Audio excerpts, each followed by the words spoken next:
பணம் சேருவதற்கான எளிய வாஸ்து குறிப்புகள் பற்றி தான் இந்த பதிவில் நம்ம பார்க்க போகிறோங்க. இதை நீங்கள் ஃபஸ்ட்டு டைம் நம்ம சேனலை பார்க்குறீங்க அப்படின்னா மறக்காமல் சேனலை சப்ஸ்கிரைப் பண்ணிக்கோங்க. பக்கத்தில் இருக்கக்கூடிய ஆல் பெல் சிம்பிளையும் ப்ரெஸ் பண்ணிக்கோங்க. அப்போ தான் நான் போடுற வீடியோ உடனுக்குடனே உங்களுக்கு நோட்டிஃபிகேஷன் ஆகும். இப்போ நம்ம வீடியோக்குள்ளே போகலாம் வாங்க. பெரும்பாலான வீட்டில் பார்த்திங்கன்னா வாஸ்து சாஸ்திரத்தை பயன்படுத்தி வீடு கட்டுவது வழக்கம். இந்த வகையில் வாஸ்து சாஸ்திரத்தின்படி கட்டப்பட்ட வீட்டில் நேர்மறையான ஆற்றல் நிறைந்திருக்கும்.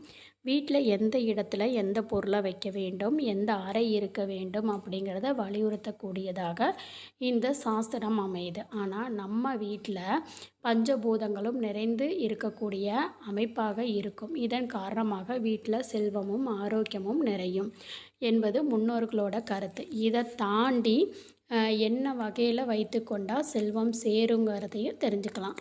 அதே மாதிரி வாஸ்து சாஸ்திரத்தின்படி நம்முடைய வீட்டு வாசலை எப்போதுமே சுத்தமாக வைத்து கொள்வதும் அலங்கரிப்பதும் நல்லது. வீட்டை அலங்கரிப்பதை விட வீட்டு வாசலை அலங்கரிப்பது, சுத்தமாக வைப்பதனால மன மகிழ்ச்சியும் தெய்வங்களின் அருளையும் பெறலாங்க.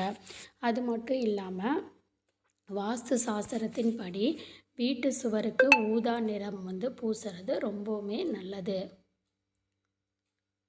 செல்வம் அதிகரிக்கும். அதனால் வீடு முழுவதும் ஊதா நிறம் அடிக்க இல்லாவிட்டாலும் நம் பணம் வைக்கக்கூடிய அறையிலாவது முதல் நிறத்தை அடிப்பது நல்லது.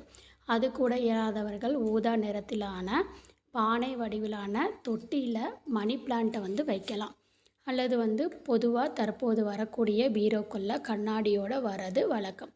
அது போன்ற பீரோ வாங்குவது நல்லது. நீங்கள் பணம் வைக்கக்கூடிய அலமாரிக்கு முன்னர் ஒரு கண்ணாடி இருப்பது உங்கள் நிதி நிலைமையை மேலுமே பெருக செய்யுங்க.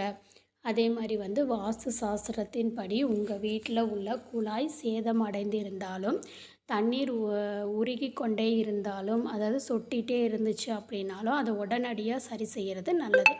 இல்லை அப்படின்னா வீட்டில் பொருள் பண விரயம் ஏற்படும். வீட்டில் சுற்றுச்சூழலை கூட இது பாதிக்கக்கூடியதாக இருக்குங்க. அதனால இந்த மாதிரி சின்ன சின்ன விஷயத்தை நம்ம ஃபாலோ பண்ணாலே நம்மளுடைய வாழ்க்கையில் மிகப்பெரிய மாற்றத்தை ஏற்படுத்துங்க. நம்ம வீட்டில் பணம் சேரணும் அப்படின்னா வீட்டில் எப்போதுமே சுத்தபத்தமாக வச்சுருக்கணும்.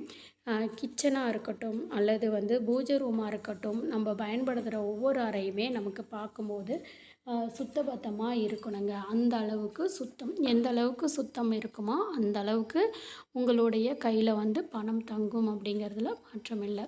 இந்த பதிவு உங்களுக்கு பயனுள்ளதாக இருந்துச்சு அப்படின்னு நினச்சிங்கன்னா வீடியோவை லைக் பண்ணிக்கங்க. நன்றி.